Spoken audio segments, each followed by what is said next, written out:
Hello, Seawolves, and welcome back to the show. Wow, what a great start that was yesterday. Just looked and already over 20,000 views on the show yesterday.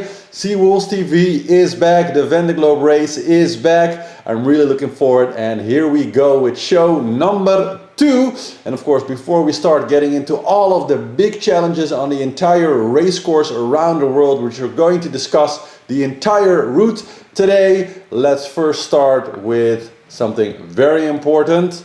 I hope you have something delicious in your cup at home as well. Hopefully, of course, an official Seawolf mug.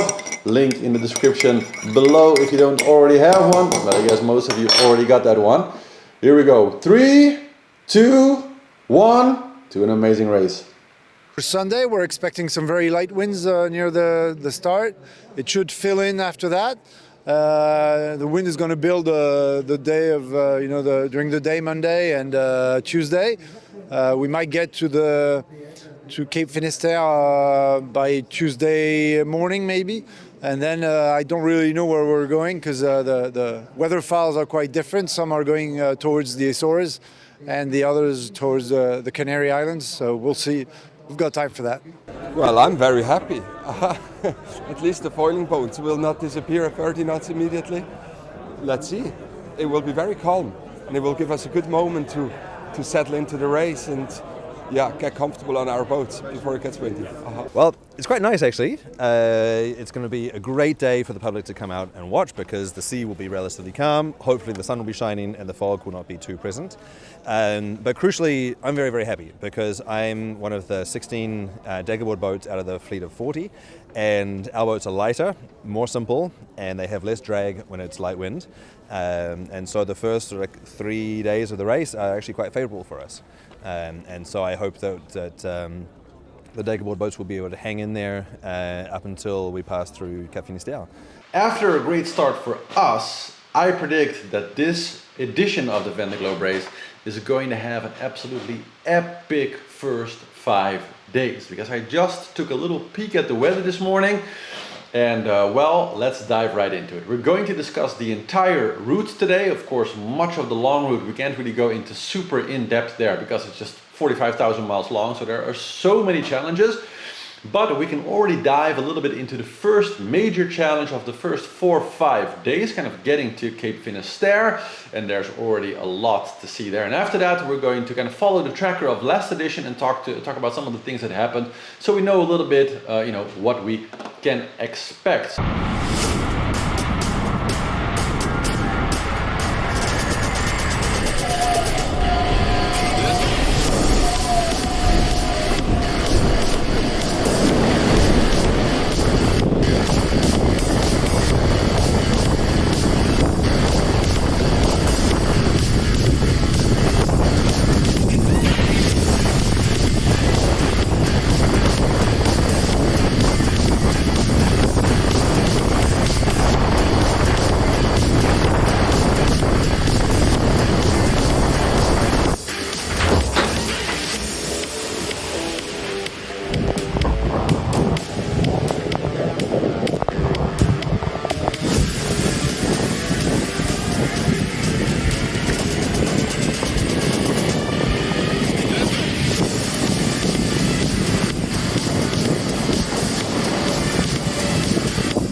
Of course, the Vendee Globe itself made this fantastic video, so we can take a quick look at the entire course.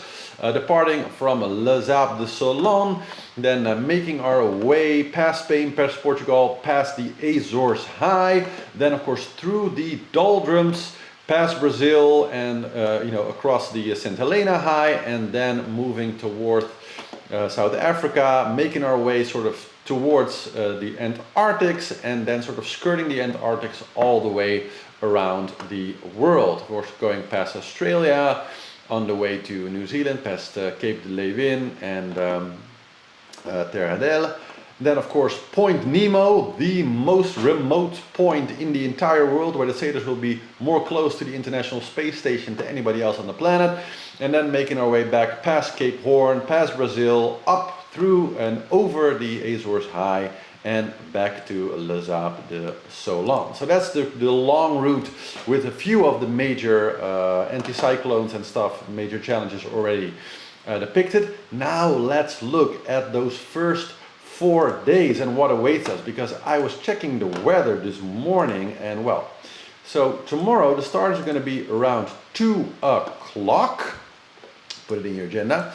And if we zoom into the Bay of Biscay at this particular time, we can see that we actually have some very, very light weather. So we can see 5 knots, 10 knots. We have actually an area here of almost no wind at all. I don't think they'll actually get to that before it dissipates, so that won't be a problem. But if we then, after the start to step forward a few hours, up to, let's say, midnight, we see that already the wind is a little bit better. We have 10, 9, 11, 12 knots sort of across the route. Then if we go into the next day, Monday, we see suddenly getting a bit more stronger. Now we're getting up to like 15, 16, 17 knots by the end of the day. This is, by the way, perfect in Maka cruising land. So, you know, give these boats 15 to 16 knots steady in seas that will not be too high yet at this particular moment, and it's already going to be epically fast sailing. We might see some of the boats actually, like, you know, hitting kind of peak top speeds right away, so that's pretty cool, like by the end of day 2 basically. Then as we go into Tuesday, it's going to get interesting, because look at this massive storm brewing here off of Cape Finisterre. So that's kind of the first navigational challenge for them, is to get here, get across the point of Spain and sort of finishing the Bay of Biscay. Now they'll get there around like the beginning of day 3, day 4, so it's not that they're going to get there right away, but look at what happens as we get into day 4. So Wednesday, we see that a massive storm all across that area, and then as we get into Thursday, a super massive storm with wind speeds up to 30 knots, 40 knots in the gusts, hitting right, and this is going to be kind of right hitting them as they pass around this area, or it's going to be sort of right behind them. And so that is going to present the skippers with an interesting first navigational choice, because what's going to happen here, look at how wide this storm is, how it's going to affect the entire area. And if we look at the tracker of last time, that kind of gives us a good idea of what to expect. So we have the start here, Les Sables, moving across the bay. That time we had pretty light wind, and we see the first kind of navigational marker, which is the traffic separation scheme off of Cape Finisterre, which is kind of a choice where they either have the choice to go inside the traffic separation scheme, so close to land, maybe there's more wind sometimes there, or do they go more outside.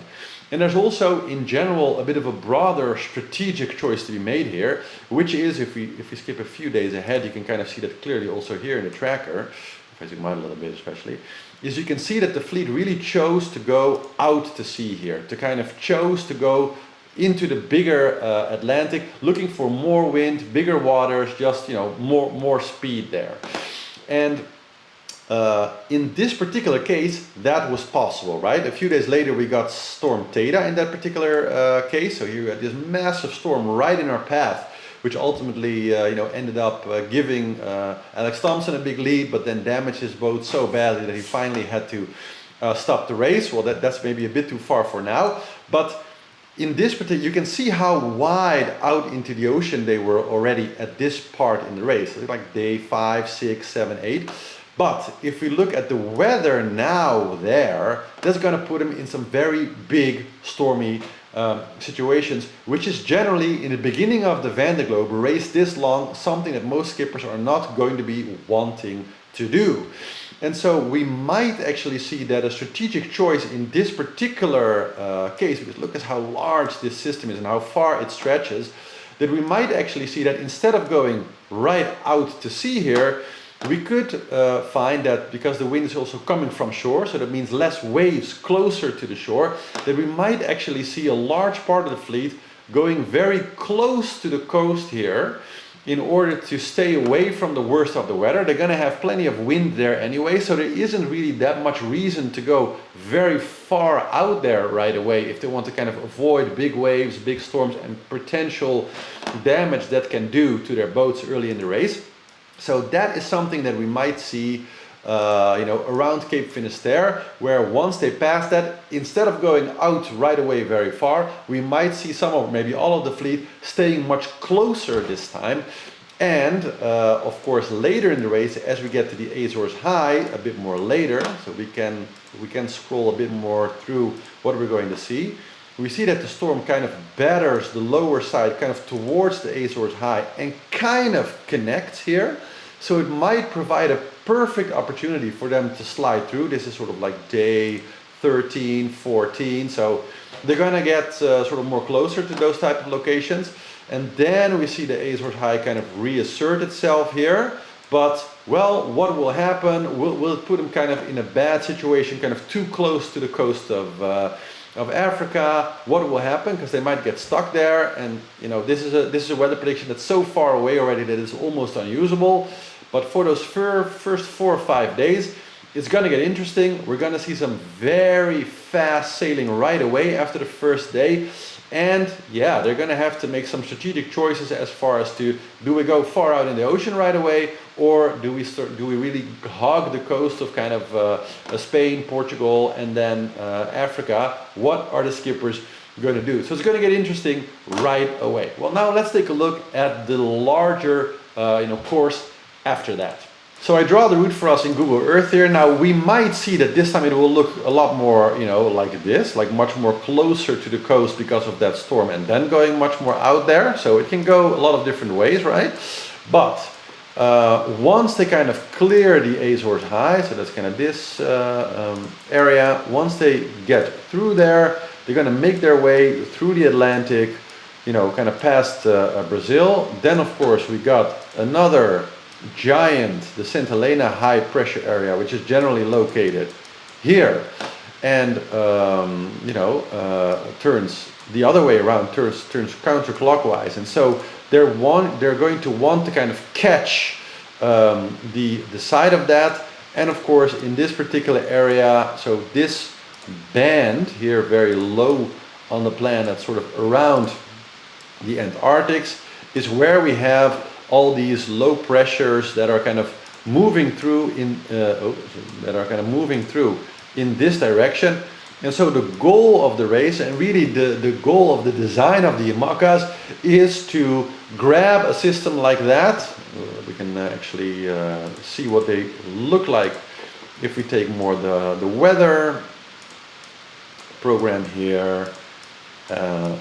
So you can see kind of these swirls here, and so it's going to be the goal of the skippers to kind of follow these winds that we can see here sort of raging around the Antarctics downwind across the planet, right? And so we can see their course here going past the Cape of South Africa, Cape of Good Hope, then underneath Australia, underneath New Zealand, then all the way across the Pacific, crossing Point Nemo, the most remote point on the planet, where the skippers will literally be closer to an astronaut on the International Space Station than to anybody else on the planet, and then making their way to the infamous Cape Horn, and then up past South America, past Brazil, up again through the doldrums, over the Azores High, and then back to Northern Europe and to the Bay of Biscay again. So a lot of challenges on the way, a lot of weather on the way, but that's kind of the entire race course. Now it's time to discuss favorite skippers, favorite boats. What do we think the fleet is going to do? Well, me personally, I'm eager to go. I'm ready. I would like to actually start right now, if that was possible. And I think I feel a little bit of positive energy generally around. I think people are much more relaxed because there's not this big typical storm that you usually have in November in the Bay of Biscay. This time we might escape that, and we just might get into a gentle first week of the race. It's going to be probably a bit tricky to find the right trajectory to exit this low wind area on the start to find some more pressure. So yeah, I guess we won't sleep much for the first night of the race.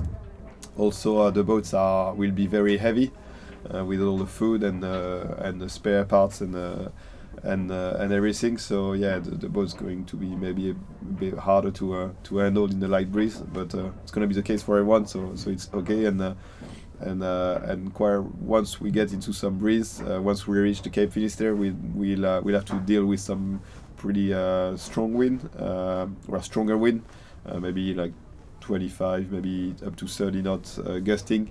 So we have to be pretty careful sailing around Cape Finisterre. And after this, the wind should ease a bit again and looks pretty like medium, light to medium, all the way to the doldrums. So yeah, it's a pretty apart from the Cape Finisterre acceleration, looks like a pretty gentle introduction on the Vendee Globe, which is good. Now, like last edition, I personally sort of subdivide the fleet into 3 parts this time, which is basically sort of the oldest legacy boats, several teams that are participating, but who know that they have no chance of winning the race or ending up like anywhere in front of the fleet, who are doing it just to gain the experience, to finish the race, which is a major achievement. Also a bit like what Pip Hare was doing last time. She knew she wasn't going to be able to get anywhere in front, but she still made an amazing race, finished. Well, that's kind of a goal in itself, and that's kind of the third group, let's say, right? Then we have the middle group, where we have boats that aren't maybe the newest, but that have done a lot of upgrades, like the boat tour that I did of Pip's boat in the last episode, where we see that even though maybe the boats are kind of legacy from the last edition, they have been updated, sometimes really to a very high standard, and are competitively quite close to, the state of the art kind of newest designs. So that's kind of my second group, and that's a very broad group actually, because we have 40 skippers, and I would say there may be 20 of the boats, maybe more like 25 of them, are kind of in this particular category. So they're not brand new, but they've been retrofitted, they've been upgraded to the point where, as far as performance goes, they're really not that far off of the bleeding edge, cutting edge, newest model. So that group this time is very large. And then there's kind of the third group, which are the really bleeding edge, super cutting edge, newest design ships.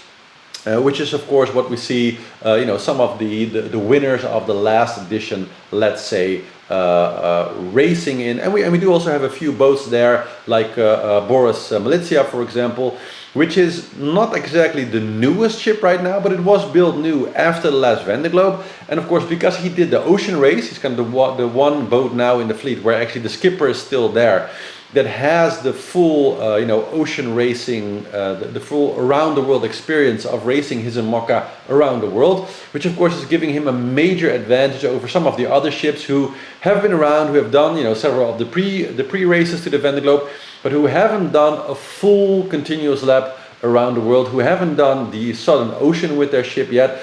So even though their boats are newer, they are going to be sort of still figuring out a lot as they make their way to the Southern Ocean, whereas Boris already has a lot of experience onto kind of how to push his boat to the maximum in that particular situation. So it doesn't necessarily mean that the newest boats have the most advantage, although maybe you could say that design-wise, technically speaking wise, they are potentially a little bit more stable, a little bit more faster again, than the boats that were designed a little bit earlier. And so a few boats that I would consider to be in that third group, so kind of the newest boats, would be of course Yannick Besthaven's Metrocoque. After all, he was the winner of the last Vendee Globe, and so I find that he's not really named so much as like an absolute favorite for this particular race.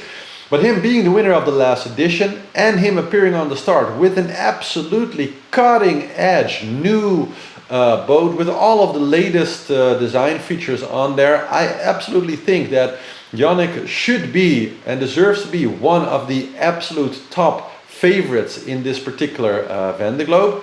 Of course, closely followed by Jeremy Bijou. Also, not the most mentioned I found skipper, but for me, we remember in the last edition, Jeremy Bijou was definitely the absolute favorite for the last Vendee Globe with his Chiral. Back in that time, was the most advanced foiler in the fleet.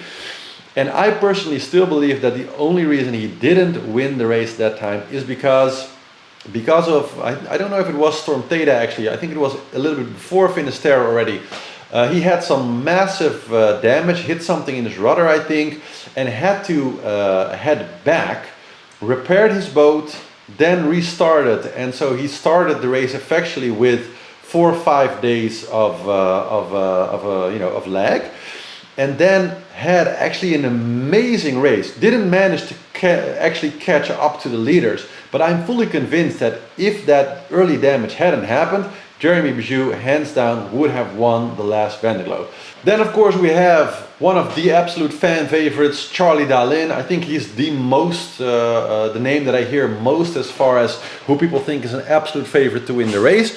I absolutely agree. I mean, he's been on an absolutely dominating streak over the last few years. Has basically done very well in most of the races and won several of them. So yeah, his Massive is a hyper modern, cutting edge ship. So he's definitely one of the absolute favorites there. Then of course we have Sam Davis. Not necessarily, always in the front, but her boat is also absolutely cutting edge, very, very competitive. So I definitely wouldn't want to count her out also. And then of course we have Boris, which, like I just mentioned with this Militia, is definitely, it's not the newest, most cutting edge boat in the fleet now. It was at the time of the Ocean Race, I think. But it is a very interesting design. It is a little bit different from the other ships as far as the amount of comfort and space. It was really designed also with the Ocean Race in mind, so for multi-crew sailing. So he has a bit more space on board. He has a bit more maybe ability to, well, relax is not the right word, but he has a bit more maybe comfort on board, which actually could play a big part also. And like I said, he really is the most experienced captain, has had the most miles with his boat, I think, in the fleet right now. And so that definitely makes him, I think, in my mind, one of the absolute favorites also to do very well in this race. Then of course the one non-foiler that I think everybody is sort of unable to discount, which is Jean Le Cam in his brand new Tout Commence à Finisterre. I mean, I don't think he's going to win the race, of course. It would be almost impossible with the fact that he's a non-foiling ship. But like we saw last time, he was kind of the one skipper that was able to, in many ways, especially in the beginning of the race, keep up with Alec Thompson. I remember the epic battle around Cape Finisterre and him sort of flying very high on the wind. There are some interesting design features also about his boat. So yeah, I just don't want to count out Jean Le Cam. It's a very long race. He is just a very, very capable, very rugged sailor. So I don't know what's going to happen there, but I definitely see him ending somewhere in the top 5 maybe still, despite not being a foiler. I know, bold statement, but I'm sticking with it. Then as far as the top group, of course, Jon Richomme in his Paprec Arkea. Also a name that in the race village I heard a lot as one of the absolute favorites. He's, like Thomas Rouillon, been on an absolute dominant winning streak. He's done very well in all of the pre-races. And his boat is also one of the absolute cutting-edge, most modern designs. So it's also definitely one of the boats that I wouldn't be surprised if Johan would win the Vendee Globe in the end. I think out of all the boats, is probably my personal favorite. I couldn't even actually explain why, but it's a feeling, you know. So Johan Richomme doing very well, and of course Thomas Rouillon, also one of the absolute fan favorites. In the last race, done very well on his linked out, and we'll see how he does this time. But I think also one of the absolute top three favorites. If there's like an early little wolf pack that'll detach from the fleet and sort of run forward, 4, 5, maybe 6 boats, I definitely am pretty sure that Thomas Rouillant will be among there. Then there is, of course, Maxime Sorel, also I think one of the French favorites. Young guy, very high energy, very high gun. A lot of energy around his team also in the race village, I found. The boat looks incredibly aggressive. And I have to say, like, as a skipper, I also kind of like his style. So he's also someone that he hasn't really exactly been on the absolute forefront of the race, but I think he'll do well in this particular Vendee Globe. So he's also somebody that I kind of count in the front group, who I expect to kind of be there. Who else? No, I think that's it for sort of my top group, let's say. Then we have a lot of sailors in the kind of the second group. That's kind of most of the rest of the fleet, right? So that those are the Pip Hares, the Paul Malante, Nicolas Leven. We have Isabelle Joschke. Yeah, we have just, you know, almost, I would say, the rest of the entire fleet are going to be just incredibly close. There's a few ships that are really of the older variety. So, for example, Antoine Cornick's project is really an older boat, no foils, and just you know, they're really participating to finish the race. Conrad Coleman, of course, you know, great addition, but will probably do well. But I don't expect him to be like very much in the front of the fleet.